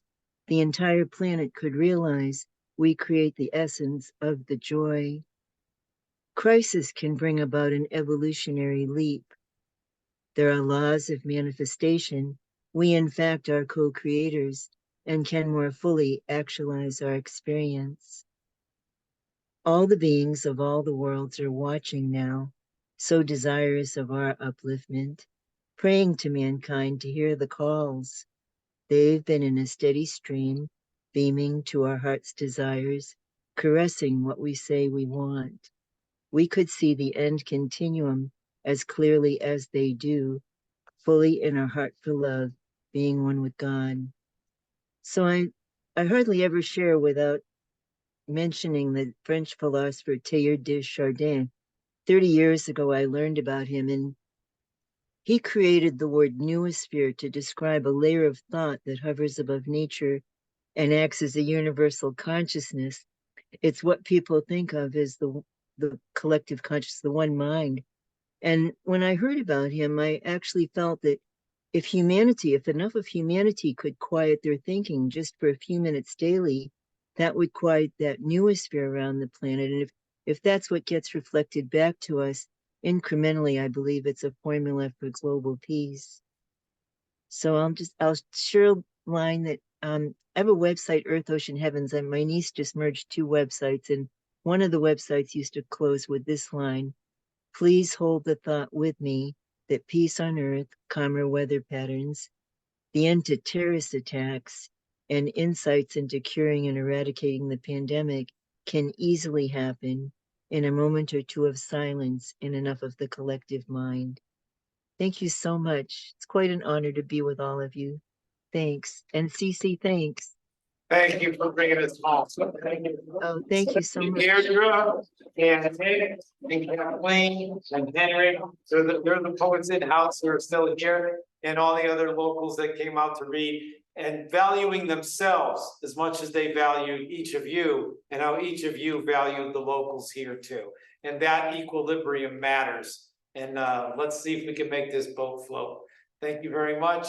Thank you on behalf of the Cornwall Library and its board, and Margaret for all the work that she's done, having me try to make this whole techie thing happen too, pushing their system to the tilt. Thank you. And maybe we could just unmute the room a little bit, and everyone unmute themselves if they can, And maybe we'll get a little soundtrack of applause. All right. Thank you. Cece, thank you. Thank you, everyone. Thank Oh, you. what it everyone. Thank is. you all. CC. Revolution. Man. Bless you all. You are amazing. Got to Thank hear the you so genius. much. Play a 6 doctor a.m. all day. Damn, 6 for real. a.m. Uncle in the building. 6 a.m. Good morning. Good Sound fire, also Appreciate everyone. all of y'all. Stay For inspired real. always. Always, Keep always. pushing poetry forward. So we're gonna put that little audio track at the end of every poem. Happy Sunday, poetry. Thank you. Thank you from Japan to my heart, all the way Sun around. also rises. Sun also rises. Sun also Rises. rises. Got There we it. go. Peace and blessings, y'all. Yeah. That's Million thank yous. Thank you all. See you all around. Know it. Find each other, invite each other.